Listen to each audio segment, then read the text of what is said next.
l'estate del 2003, alcuni eventi del nord-est degli Stati Uniti riguardanti una strana creatura delle sembianze umane accesero l'interesse di alcuni media locali prima di un apparente blackout di informazioni. Vennero lasciate intatte pochissime notizie, quasi nessune, in quanto la maggior parte delle testimonianze online della creatura vennero distrutte misteriosamente.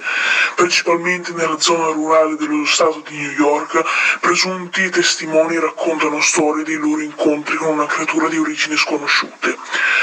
Le reazioni variavano da livelli estremamente traumatici di paura e disagio a una quasi infantile senso di curiosità e giocosità. Nonostante i loro resoconti scritti non fossero più presenti, i ricordi rimasero impressi profondamente.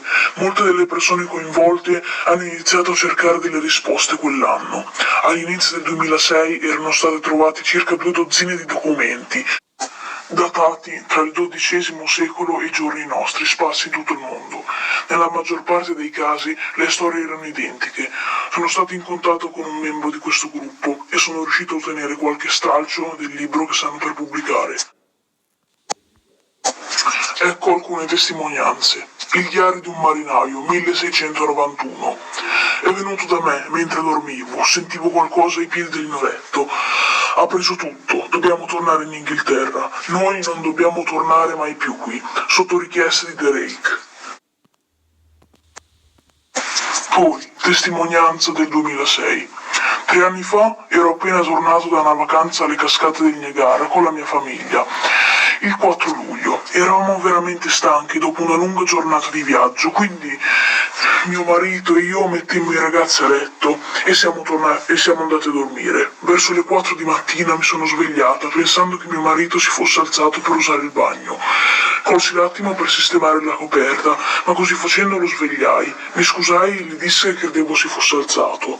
Quando si è girato a guardarmi e sussultato, gli ha ritirato i piedi dal fondo del letto, così velocemente che il suo ginocchio quasi mi fece cadere giù.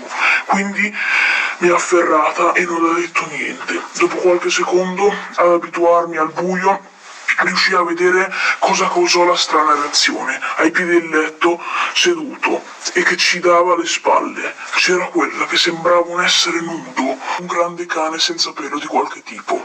La posizione del suo corpo era inquietante e innaturale, come se fosse stato investito da una macchina o qualcosa di simile. Per una qualche ragione non fui subito spaventata da esso, ma più che altro interessata alle sue condizioni. A questo punto ero in qualche modo convinta che avremmo dovuto fare qualcosa per aiutarlo. Mio marito teneva le ginocchia tra le braccia in posizione fetale, guardandomi occasionalmente prima di tornare a osservare la creatura. In turbinio di movimenti la creatura si dimenò buttandosi giù dal letto e arrancò velocemente vicino al letto agitandosi, finché non fui a pochi centimetri dalla faccia di mio marito. La creatura rimase in silenzio assoluto per circa 30 secondi, probabilmente furono 5, ma sembra molto di più, a guardare mio marito. La creatura quindi poggiò la mano sul suo ginocchio e corse nel corridoio, dirigendosi alla stanza dei ragazzi. Lanciata sull'interruttore, intenzionata a fermarlo prima che ferissi i miei bambini.